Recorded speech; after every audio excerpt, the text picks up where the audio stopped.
সারা বিশ্বে প্রতিদিন উৎপাদিত খাদ্যের মধ্যে 1/3 অপচয় হয়।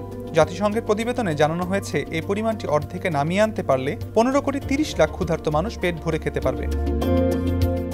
250-টিরও বেশি ডিজাইন অপশন নিয়ে ওয়ালটন স্মার্ট ফ্রিজ, বোঝে আপনার প্রয়োজন।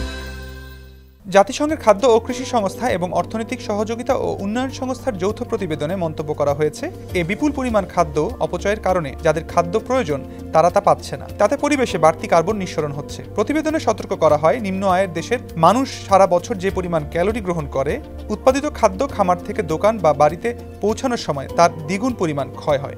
এছাড়া খামার থেকে খাদ্য টেবিলে পৌঁছানোর প্রক্রিয়ায় অপচয়ের পরিমাণ কমালে 2030 সালের মধ্যে কৃষিখাত থেকে গ্রিনহাউস গ্যাস নিঃসরণ 4% কমানো এবং 15,30,00,000 মানুষকে অপুষ্টি থেকে মুক্তি দেওয়া সম্ভব হবে। প্রতিবেদনে আরও বলা হয়, নিঃসন্দেহে এটি একটি উচ্চাভিলাষী লক্ষ্যমাত্রা। এ লক্ষ্য বাস্তবায়নে যারা খাদ্য উৎপাদন করেন এবং যাদের জন্য তা উৎপাদন করা হয় তাদের উভয়কেই উল্লেখযোগ্য পরিবর্তনের মধ্যে দিয়ে যেতে হবে। বর্তমানে বিশ্বের মোট গ্রিনহাউস গ্যাস নিঃসরণের 20% আসে কৃষিখাত ও সংশ্লিষ্ট কার্যক্রম থেকে। জাতিসংঘের সদস্য রাষ্ট্রগুলো টেকসই উন্নয়ন লক্ষ্যমাত্রার অংশ হিসেবে 2030 সালের মধ্যে মাথাপিছু খাদ্য অপচয়ের পরিমাণ 50% কমানোর অঙ্গীকার করেছে। তবে উৎপাদনকারীদের প্রেক্ষাপটে এ ধরনের কোনো বৈশ্বিক লক্ষ্যমাত্রা নেই।